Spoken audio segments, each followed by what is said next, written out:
जहां तक हुआ था वहां से आगे कंटिन्यू करेंगे।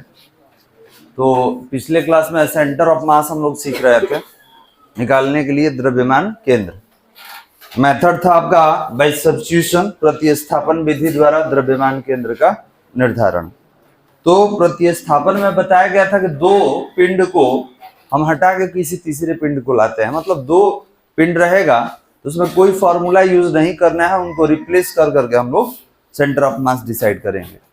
उसके बाद कुछ नोट लिखे थे, याद है कितना नोट हुआ था बता दीजिए? 4। तो ध्यान देंगे, एक और नोट लिखना होगा, नोट नंबर 5, उसके आगे कंटिन्यू करेंगे। तो पिछले क्लास में हम लोग 4 नोट लिखे थे, नोट नंबर 5 लिख लिया जाए। लिखेंगे यदि किसी पिंड के द्रव्यमान केंद्र पर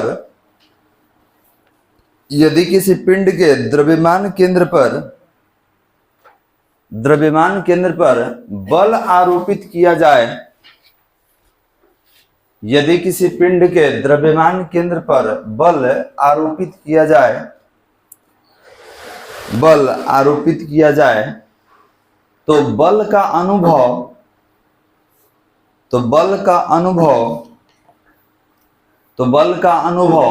पिंड का प्रत्येक कण करता है। तो बल का अनुभव पिंड का प्रत्येक कण करता है।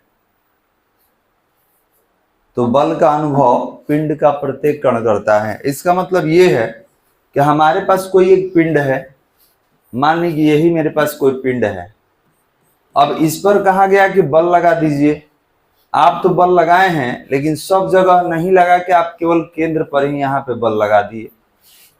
अब आप यहाँ पर बल लगा दिए तो क्या होगा, ये अपने जगह से विस्थापित हो जाएगा।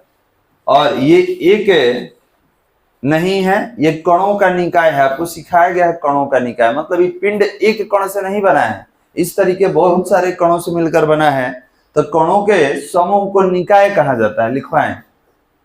तो यहां बल लगाने का मतलब ये है कि ये जो सिस्टम है यहां से यहां आ जाएगा। तो यहां से यहां आ जाएगा तो ये अकेले आया है कि सबको लेके आया है? तो आप कहिए सर सबको लेके आया है। तो याद रखिएगा कि जब सेंटर ऑफ मास डिस्प्लेस होता है, अपने जगह से विस्थापित होता है, तो प्रत्येक कण के साथ होता है। और अगर आप केंद्र पर बल लगाए हैं, इसका मतलब इस बल का अनुभव सब करेगा, जितना कण रहेगा सब इस बल का अनुभव करेगा। बाबू क्लियर है? तभी तो विस्थापित हो जाता है। अब ये हमारा अंतिम नोट था। यहां से हम क्या पढ़ने वाले हैं? द्रव्यमान केंद्र की गति। चलिए, और ये जो अभी बताए हैं कि हम बल लगाएंगे केंद्र पर लेकिन अनुभव सब करेगा, ठीक है, तो ये निकाल के भी देखा जाएगा, ये प्रूव करना है। तो हेडिंग दिया जाए द्रव्यमान केंद्र की गति।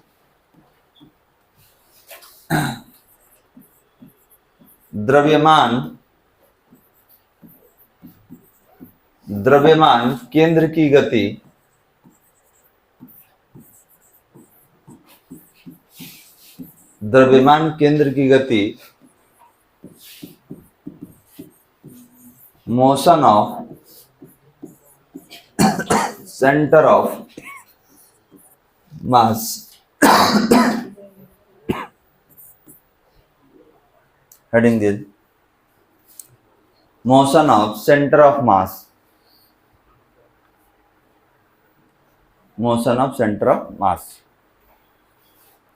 हो गया। तो देखिए द्रव्यमान केंद्र का गति मतलब क्या है, तो अभी तो आपको बताएं कि अगर द्रव्यमान केंद्र एक जगह से दूसरे जगह जाएगा तो सबको लेके जाएगा। ठीक है, याद कीजिए कल एक नोट भी लिखवाए थे कि रैखिक विस्थापन में, याद रखिएगा, रैखिक विस्थापन में द्रव्यमान केंद्र का विस्थापन होता है और उसके साथ पूरे पिंड का विस्थापन हो जाता है। लेकिन जो वृत्तीय गति बताए थे सर्कुलर मोशन में, तो याद रखेंगे द्रव्यमान केंद्र अपने ही जगह पर रहता है, अब बाकी सब पिंड विस्थापित होता है, इधर से उधर घूमता है। लिखा जाए लैंग्वेज थोड़ा सा, लिखेंगे माना कि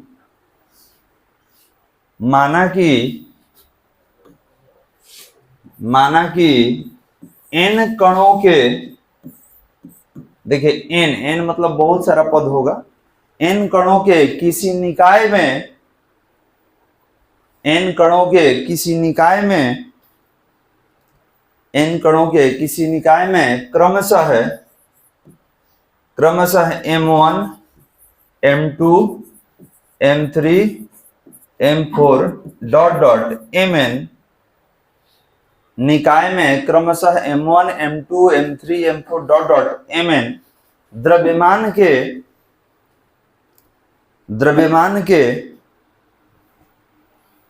द्रव्यमान के कण मूल बिंदु के सापेक्ष, द्रव्यमान के कण मूल बिंदु के सापेक्ष R1, R2, R3, R4 dot dot Rn, मूल बिंदु के सापेक्ष R1, R2, R3, R4 dot dot Rn दूरी पर स्थित है। अतः कणों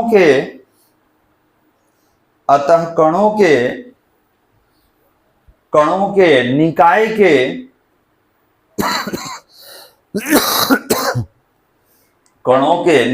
के द्रव्यमान केंद्र के परिभाषा से, निकाय के द्रव्यमान केंद्र के परिभाषा से और डैश दे दीजिए बालक, डैश दे दीजिए, हो गया। तो ध्यान देंगे ये पहले भी लिख चुके हैं कि बहुत सारा पिंड है और ये सब कितना दूरी पर है, तो एक R1 पर है, एक R2 पर है, एक R3, सबका अलग अलग दूरी है। तो हमसे कह दिया कि द्रव्यमान केंद्र के परिभाषा से बताइए। चलिए द्रव्यमान केंद्र के परिभाषा से बताते हैं। तो ये बताइए द्रव्यमान केंद्र का परिभाषा क्या था? तो आप बोलेंगे सर mr बराबर ये था M1 R1 plus M2 R2 plus M3 R3 plus M4 R4, और ये कहां तक लिख दिया जाए? n तक। ठीक है, कहिएगा कि हो जाएगा Mn Rn। ये n मतलब अंतिम पद होता है बालक, अंतिम मतलब जितना रहे, 100 को है तो 100 आपका वही n हो जाएगा। अब इसी से हमको आगे कंटिन्यू करना है। ठीक है, यही फॉर्मूला है द्रव्यमान केंद्र का, इसको समीकरण 1 मान लेते हैं। अब क्या करेंगे, तो इसमें m क्या है बताइए थोड़ा सा, तो कहिएगा ये तो द्रव्यमान है, और r क्या है? तो विस्थापन है चाहे दूरी है, यही ना है बालक। तो विस्थापन है या दूरी है, तो ये बताइए कि ये अगर विस्थापन को समय के सापेक्ष अवकलन कर दिया जाए, तो याद कीजिए विस्थापन बटा में समय क्या होता है? तो वेग होता है। कोई दिक्कत बालक? जब वेग आएगा तो फिर इसको समय के साथ अवकलन कर देंगे तो क्या बन जाएगा? त्वरण। फिर त्वरण को अवकलन कर देंगे। ठीक है, त्वरण को अवकलन नहीं करेंगे, छोड़ देंगे। काहे छोड़ देंगे? इसका उपाय समझिए, क्योंकि a है, ध्यान देंगे a है, अब बगल में m है, तो इसी को ना f कहा जाता है। वो तो m रहबे करेगा साथ है। ठीक है, उसको बाहर निकाल के रखेंगे। काहे रखेंगे? अचर राशि होता है। बदलेंगे किसको? तो यार को हमेशा बदलते रहेंगे। कब तक बदलेंगे? जब तक ये a नहीं आ जाता है, और a आएगा तो ma को क्या कहा जाता है? f कहा जाता है। ठीक है, तो यहीं तक हमको पहुंचाना है। चलिए, तो पहले समीकरण ऊपर वाला लिख लीजिए, इसके नीचे हम बोलेंगे बालक।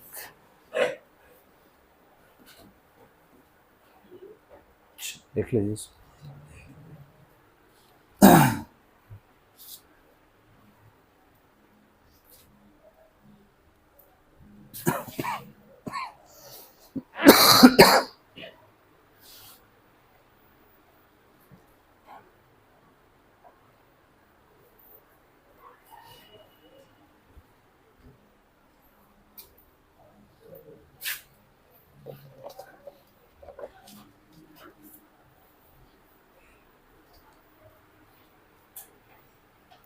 लिख लिए बालक। चलिए, तो लिखे तो इसके नीचे लिखेंगे समीकरण 1 का समीकरण 1 का समय के सापेक्ष अवकलन करने पर, समीकरण 1 का समय के सापेक्ष अवकलन करने पर, समय के सापेक्ष अवकलन करने पर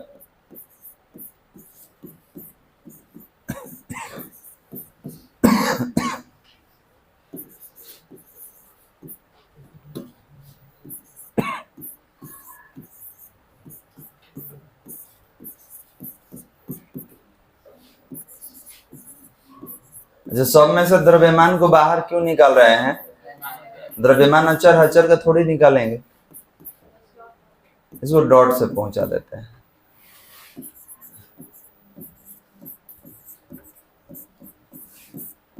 अभी मत कहना सर चौथा छोड़ दिए है, लिख दी। इसका डॉट का मतलब इसमें सब है, रास्ते में सब रखा हुआ है, आपको दिखाई नहीं दे रहा है। ध्यान देंगे बालक, ये विस्थापन इस समय, तो याद कीजिए वेग का परिभाषा कि सर वेग क्या है, तो समय के सापेक्ष विस्थापन में परिवर्तन की दर को वेग कहा जाता है।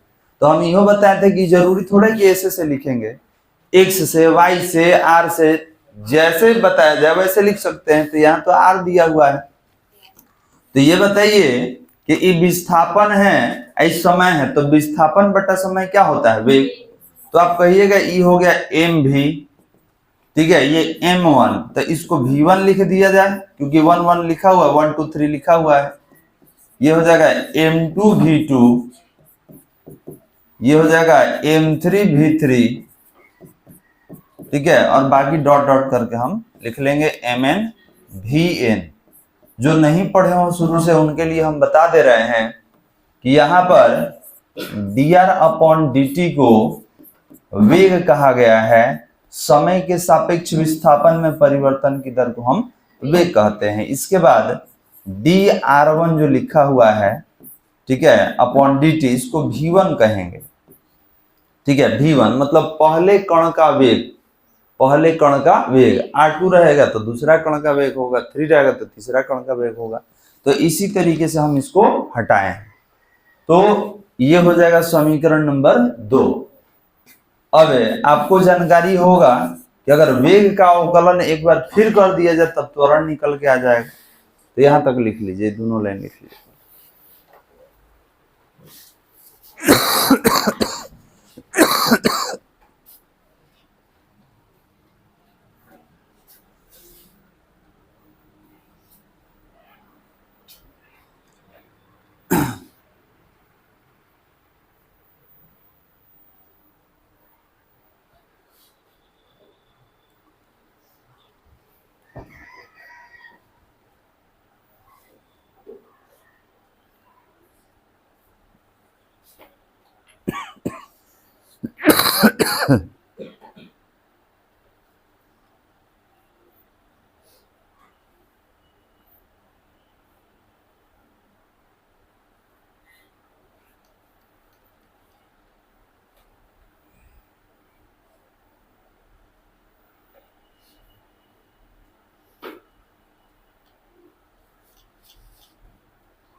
हो गया बालक,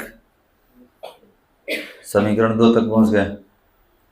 अब एक बार क्या करेंगे, तो फिर इसका अवकलन कर देंगे समय के साथ, तो त्वरण में कन्वर्ट हो जाएगा। चलिए इसके नीचे लिखे, तो लिखेंगे समीकरण 2 का, समीकरण 2 का समय के सापेक्ष, समीकरण 2 का समय के सापेक्ष अवकलन करने पर, समीकरण 2 का समय के सापेक्ष अवकलन करने पर, अवकलन करने पर, तो चलिए इसको भी अवकलन कर लेते हैं। तो ये a में रहा बालक, और ये हो जाएगा d v/dt, ये m1 बाहर है, d v1/dt, m2 बाहर है, डी v2/dt, m3 बाहर डी v3/dt, और यहां से इसको डॉट में ले लेंगे, ये हो जाएगा mn डी vn/dt। जो नहीं पढ़े हैं देखिए, त्वरण क्या होता है, तो समय के सापेक्ष वेग में परिवर्तन की दर को त्वरण कहा जाता है। तो पढ़ाई हो चुका है शुरू में, तो जहां भी देखिएगा इसको आप हटा सकते हैं, किससे, ए से, तो यहां भी हटाएंगे तो ये हो जाएगा ma, और यहाँ m1 a1 m2 a2 m3 a3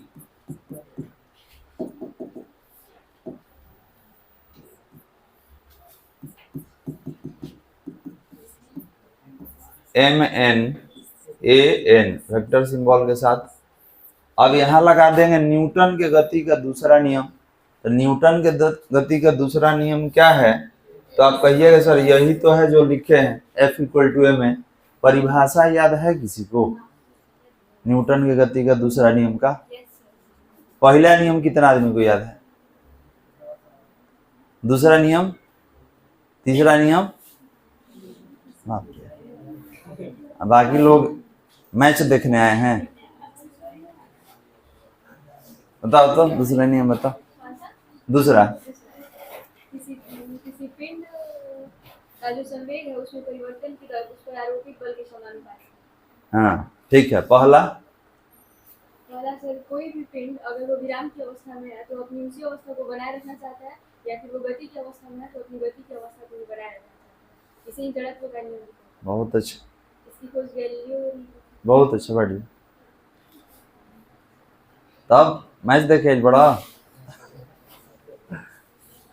बाकी लोग भी बताएं, याद रखिए। अभी नहीं कि आगे पढ़ रहे हैं पीछे वाला सब गायब हो रहा है तो उसका फायदा नहीं ना होगा। ठीक है, एकदम याद होना चाहिए, कुछ भी बोलेंगे। ठीक है, अब बहुत तो जानबो करता है लेकिन डरे नहीं खड़ा होता है कि गलती बोला जाएगा तब। तो गलती बोला इस तरह का फांसी थोड़े दे दिया, उसमें सुधार किया जाएगा, थोड़ा हम सुधार देंगे उसको। लेकिन अभी नहीं खड़ा होकर बोलिएगा तो इंटरव्यू कैसे फेस कीजिएगा बालक? इंटरव्यू में जाइएगा, अब कहेगा कि हम एनडीए का तैयारी करेंगे, एयरफोर्स का तैयारी करेंगे, वहां पूरा एकदम बजाते इंटरव्यू होता है। तो जब तू हेजा ना बोल तो हेजा बोल एकदम ना बालक। यही जो है सीखने का यही क्लासी जगह होता है जहाँ पर हम लोग सीखते और सिखाते भी हैं। आपसे भी हम कुछ सीखते हैं, हमसे भी आप सीख रहे हैं। ठीक है, तो यही जगह होता है। अब जाके फाइनल एग्जाम में नहीं ना सीखिएगा। ठीक है, इंटरव्यू पैनल में जाके नहीं ना सीखेंगे जी हम लोग, वहां पे तो इंटरव्यू देना रहता है। तो जो यहाँ शर्मा जाएगा, नहीं बोलेगा, ठीक है, वहां पे कैसे बोलेगा? नहीं बोल पाएगा। ठीक है, तो ये सब तोड़ना होगा। कम से कम पढ़ाई के बारे में आपको बात करना है। आइए अदर टॉपिक पे बात कीजिए तो देखिए लगेगा सब एक्सपर्ट बैठा है इसमें, इधर उधर का बात बताइए तो लगेगा कितना तेज तर्रार इस समय विद्यार्थी बैठा है। तो बताइए बालक, हम जानते हैं कि सबको नॉलेज है, ठीक है, लेकिन बता नहीं रहा है। लिखेंगे इसके नीचे न्यूटन के गति के दूसरे नियम से, ये वाला हो गया ना? नहीं हुआ है? अच्छा पहले लिख लो उसके बाद बोलो।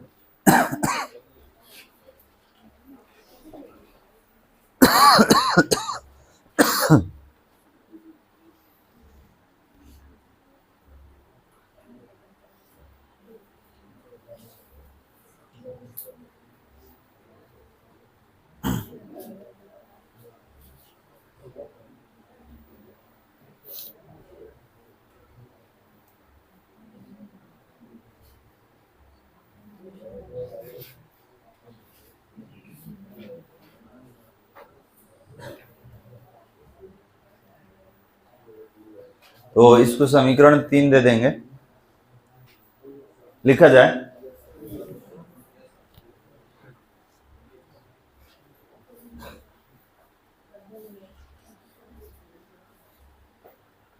न्यूटन के गति के दूसरे नियम से हम लिख सकते हैं कि न्यूटन के गति के दूसरे नियम से हम लिख सकते हैं कि न्यूटन के गति के दूसरे नियम से हम लिख सकते हैं कि, तो देखिए क्या लिखेंगे बालक, तो लिखेंगे F जो होगा, ठीक है, और ये कौन सा F होता है, तो इसको हम बाह्य बल कहते हैं, याद रखिएगा, एक्सटर्नल फोर्स कहा जाएगा। क्या हो गया जी? अच्छा ठीक, चल ध्यान देंगे। ये आपका जो बल है वो बाहरी बल है, क्योंकि बाहर से बल लगाया गया है। तो आप यहाँ ए बाह्य लिख सकते हैं, नहीं भी लिखिएगा तो बाहर ही होगा। और इसको हम लोग लिखेंगे F1 plus F2 plus F3, और इस तरीके से ये n तक जाएगा, n तक जाएगा। तो इसको समीकरण नंबर दे देंगे हम लोग 4, लिख लीजिए। तो ये जो आप F लिखे हैं सभी के सम के बराबर है, सभी के योगफल के बराबर है। तो इसका मतलब कि अलग अलग भी बल लगाएंगे तो सब सेंटर पे ही लग जाएगा। पहले इसको बना लीजिए, उसके बाद होता है।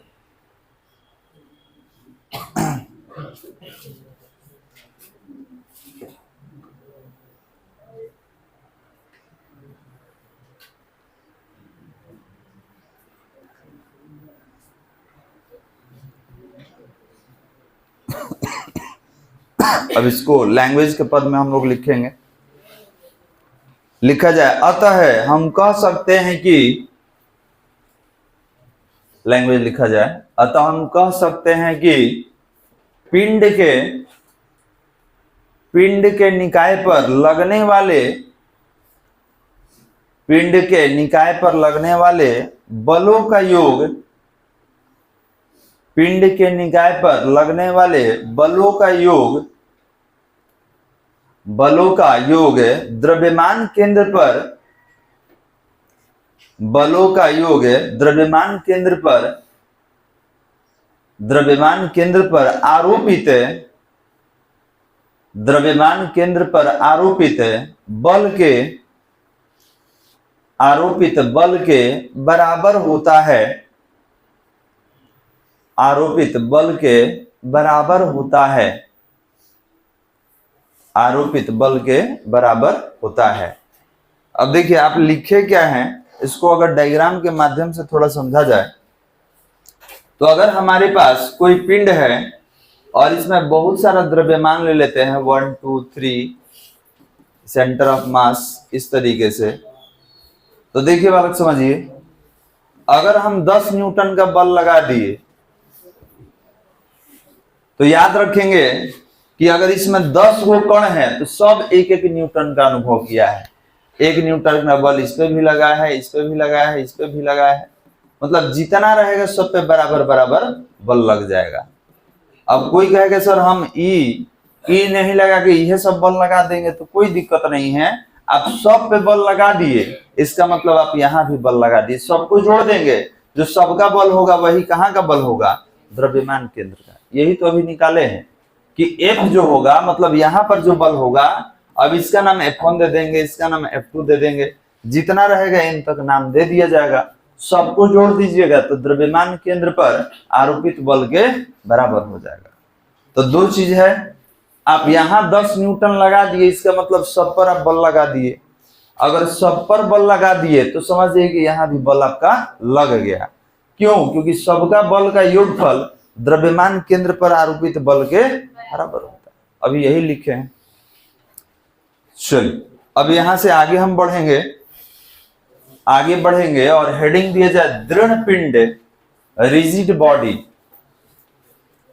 हेडिंग दिया जाए, नाम सुने हैं दृढ़ का, दृढ़ पिंड, ठोस नाम सुने हैं, ठोस, रिजिड बॉडी। बंद करो जी सब। हेडिंग दिया जाए दृढ़ पिंड, रिजिड बॉडी,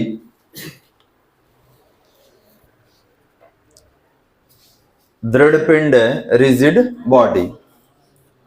तो देखिए दृढ़ कठोर ही होता है, ठीक है, जो आप कठोर बोलते हैं, ठीक है, सॉलिड कहा जाता है, जिसको ठोस भी आप कहते हैं, वो दृढ़ होता है, रिजिड होता है।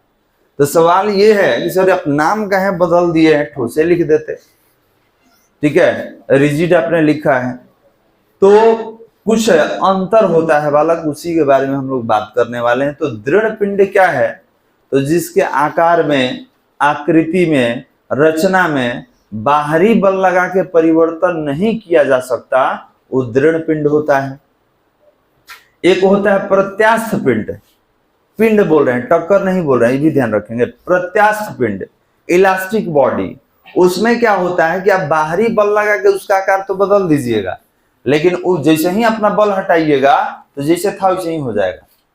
मतलब वो अपने प्रारंभिक अवस्था को प्राप्त कर लेता है, ठीक है। जैसे मेरे पास ये फोम है, ठीक है, तो फोम है तो इसको दृढ़ थोड़े बोलेंगे, ठीक है, इसको हम लोग इलास्टिक बोलेंगे, ठीक है। इसको देखिए हम मोड़ दिए, छोड़े तो फिर जैसे था वैसे ही हो गया, ठीक है।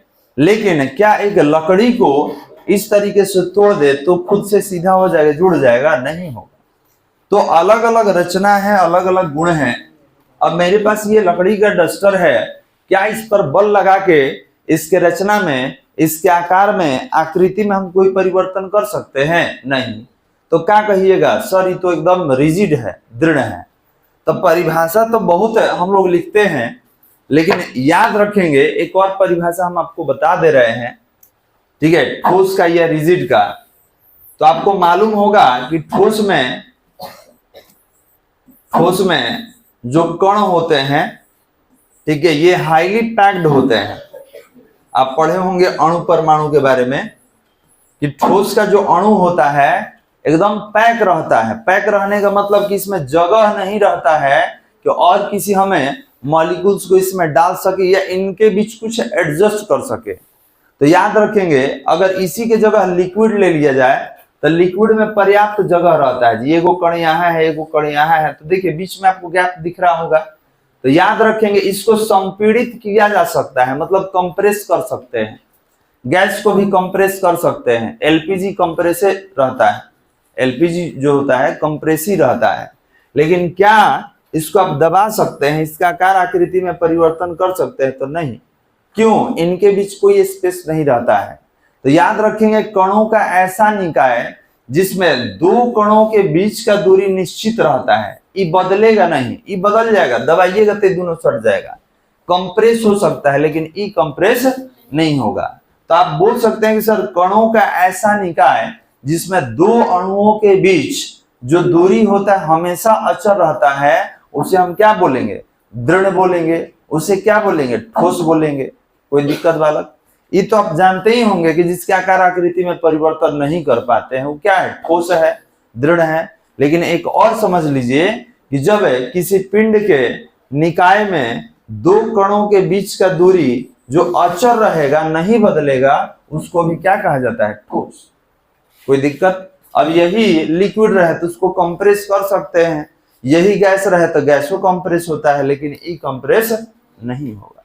अगर जबरदस्ती कर दीजिएगा तो अपना गुण त्याग देगा।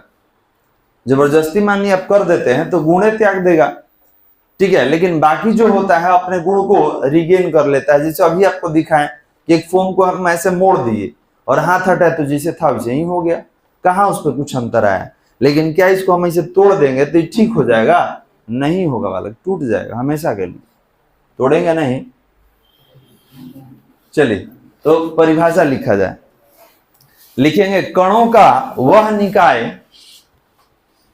कणों का वह निकाय जिसमें, कणों का वह निकाय जिसमें दो कणों के,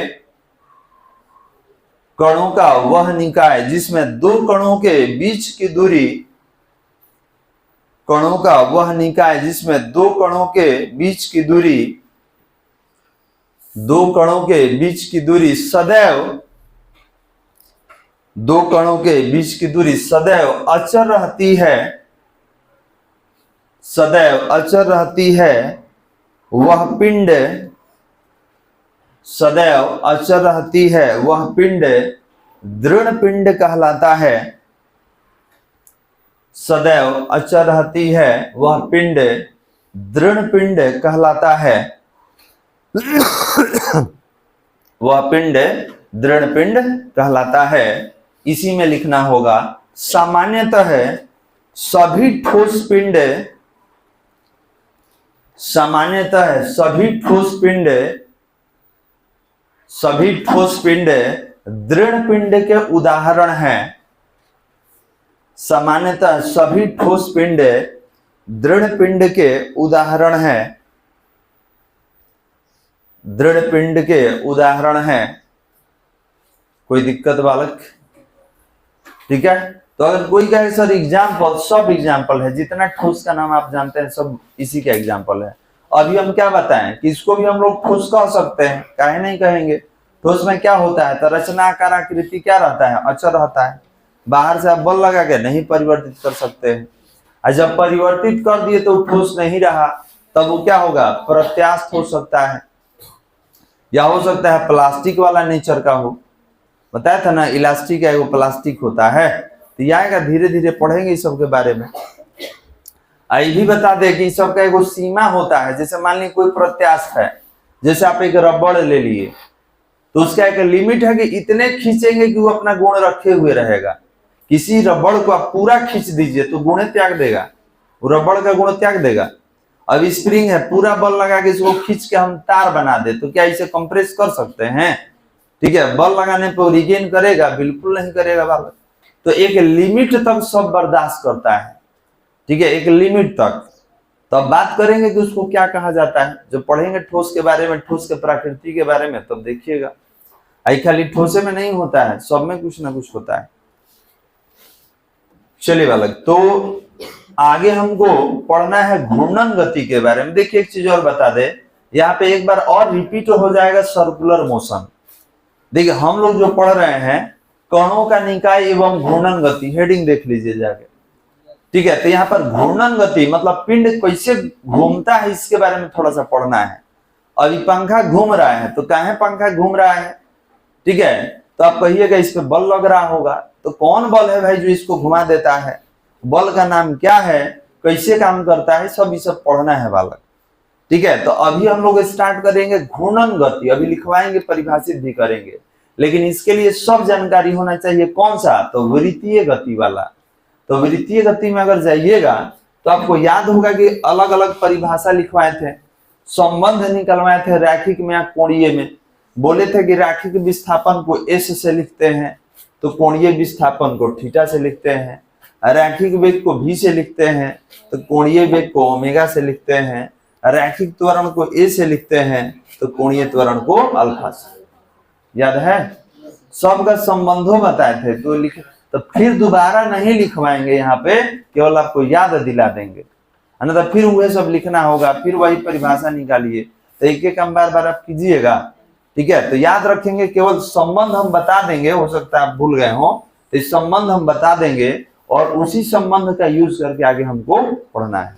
तो हेडिंग दे दिया जाए, घूर्णन गति।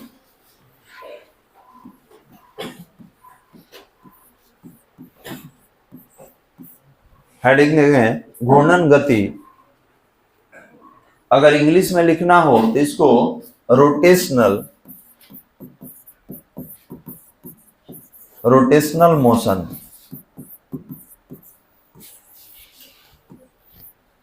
Rotational motion.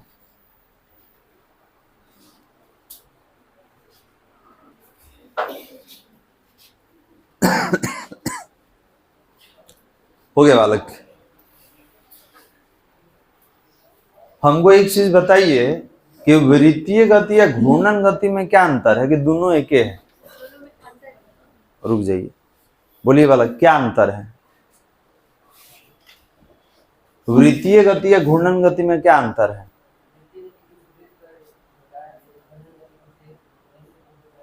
बहुत अच्छा, बहुत अच्छा बालक, बैठिए। याद रखेंगे, वृत्तीय गति वृत्तीय पथ पर होता है, ठीक है। आपको कह दिया कि जाइए रामना मैदान का 2 गो चक्कर लगा के आइए, तब गोल गोल ऐसे घूमिएगा तो आप वृत्तीय पथ में न चल रहे हैं जी, तो आपका गति हो गया वृत्तीय गति। लेकिन कह देंगे कि एक काम कीजिए, घूर्णन गति करके दिखाइए, तो एक ही जगह घूम जाइए, तो ये लीजिए घूर्णन गति हो गया। क्लियर है बालक? तो घूर्णन गति में क्या होता है, पिंड जो होता है किसी निश्चित बिंदु के, अब बिंदु नहीं कह के हम अक्ष कहेंगे, किसी निश्चित अक्ष के सापेक्ष एक ही जगह रहकर घूम लेता है, गति कर लेता है। जैसे हमारे पास एक डिस्क है, देखिएगा, तो अगर कह देंगे तो वृत्तीय गति कर रहा है तो ये ऐसे ऐसे घूमेगा, पाथ पर गोल गोल घूमेगा। लेकिन कह देंगे घूर्णन गति कर रहा है, तो देखिए ई अक्ष हो गया है, इसी के चारों ओर क्या कर गया, घूम गया।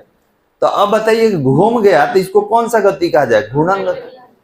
तो अब ये बताइए कि द्रव्यमान केंद्र बदला है, यहां से वहां गया है, कहीं नहीं। बाकी कण इधर से उधर विस्थापित हो गया, यहाँ था तो यहाँ गया, यहाँ वाला यहाँ चला गया, ठीक है, लेकिन केंद्र अपने जगह पे ही स्थिर रहता है, याद रखिएगा। अच्छा, ये जब घूमा है तो आप देखे हैं कि बीच वाला जगह नहीं बदला है, तो याद रखेंगे यही निश्चित बिंदु है, और इस निश्चित बिंदु से जो अक्ष गुजरता है उसको हम लोग घूर्णन अक्ष कहते हैं, एक्सिस ऑफ रोटेशन कहा जाता है। इंग्लिश में एक्सिस ऑफ रोटेशन कहेंगे और हिंदी में क्या कहेंगे, घूर्णन अक्ष। मतलब जिस अक्ष के सापेक्ष पिंड इसे घूमेगा, घूर्णन गति करेगा, तो ये अक्ष क्या कहलाएगा, घूर्णन अक्ष। कोई दिक्कत बालक? हम इस तरीके से कर देंगे और ऐसे घूमेगा तो कहिएगा यही आपका घूर्णन अक्ष हो गया। तो जिस अक्ष के सापेक्ष पिंड घूर्णन गति करेगा वही घूर्णन अक्ष है। क्लियर है? और घूर्णन अक्ष में इसका केंद्र का स्थान नहीं बदलता है, केंद्र वहीं रहेगा जहां पर है, बाकी कण इधर से उधर विस्थापित हो सकते हैं लेकिन केंद्र का विस्थापन नहीं होता है बालक। चलिए परिभाषा लिखा जाए, घूर्णन गति लिखेंगे, लिखा जाए यदि कोई पिंड इस प्रकार से गति करे कि, यदि कोई पिंड इस प्रकार से गति करे कि, यदि कोई पिंड इस प्रकार से गति करे कि पिंड के कण इस प्रकार से गति करे कि पिंड के कण एक स्थिर बिंदु, पिंड के कण एक स्थिर बिंदु या स्थिर रेखा के चारों ओर, या स्थिर रेखा के चारों ओर घूर्णन करते हो, चारों ओर घूर्णन करते हो तो पिंड की ऐसी गति, तो पिंड की ऐसी गति को घूर्णन गति कहा जाता है। पिंड की ऐसी गति को घूर्णन गति कहा जाता है। पिंड की ऐसी गति को घूर्णन गति कहा जाता है।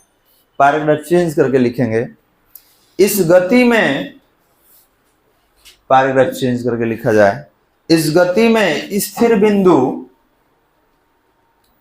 इस गति में स्थिर बिंदु घूर्णन केंद्र कहलाता है। इस गति में स्थिर बिंदु घूर्णन केंद्र कहलाता है, घूर्णन केंद्र कहलाता है, एवं घूर्णन केंद्र कहलाता है एवं स्थिर रेखा को, एवं स्थिर रेखा को घूर्णन अक्ष, स्थिर रेखा को घूर्णन अक्ष कहा जाता है। स्थिर रेखा को घूर्णन अक्ष कहा जाता है। स्थिर रेखा को घूर्णन अक्ष कहा जाता है।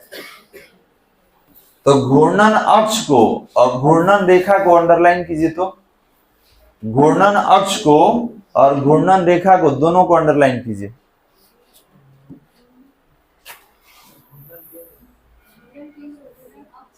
हाँ,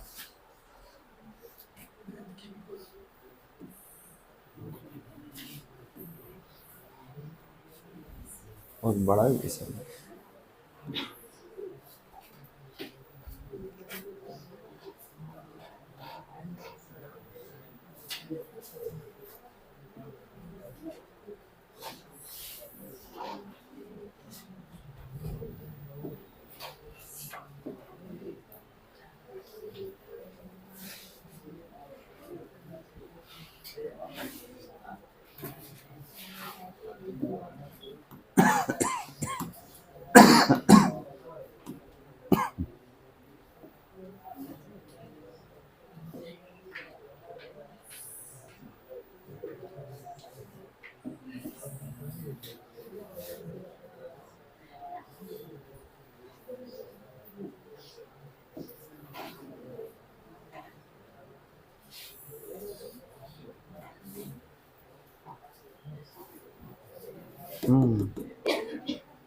चलो बना लो बालक।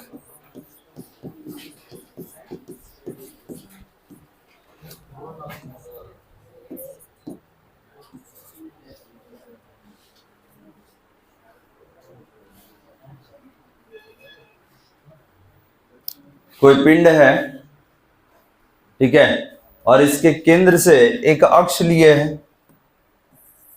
अब इसी अक्ष के परितः ही क्या हो रहा है, घूम रहा है। ठीक है, तो इसका मतलब क्या हुआ, देखिए ऊपर इसे टेढ़ा किए हैं। इसका मतलब ये है कि इसको घूर्णन कराया गया, घुमाया गया है। तो बताइए, घूर्णन कराइएगा जिस अक्ष के परितः, इसका नाम क्या लेंगे, घूर्णन अक्ष। अच्छा, इसको क्या बोलेंगे, घूर्णन केंद्र बोलेंगे। ठीक है, इसको घूर्णन केंद्र कहा जाएगा, इसी के परितः घूम रहा है, तो इसका भी आप नाम दे सकते हैं। कहिएगा कि घूर्णन केंद्र है।